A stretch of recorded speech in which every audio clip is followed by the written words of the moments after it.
তেলটা আমি হালকা গরম করব, গরম করে ওর মধ্যে দিয়ে দেব, বেশি গরম করব না আমি।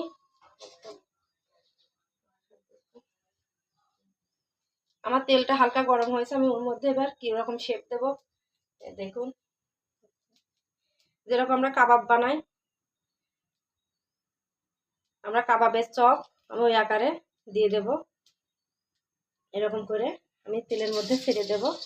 এটা আস্তে আস্তে হবে, আমি দুই আকারে করব। আমার ছেলে বলছে গোল গোল করবা আর এরকম করে দেবা, আমি দুই রকমই করব। এরকম করে দিলে দুই পিঠই সুন্দরভাবে সেদ্ধ হবে, ভিতরে গরুর মাংসটাও যায় হালকা সেদ্ধ হবে আর মুচমুচো হবে, খেতে ভালো লাগবে। আমি চুলার তাপটা কমিয়ে দেব। আর আমাদের এখানে আজকে হাইস্ট গরম পড়ছে, এত গরম, আজকে 42 ডিগ্রি গরম।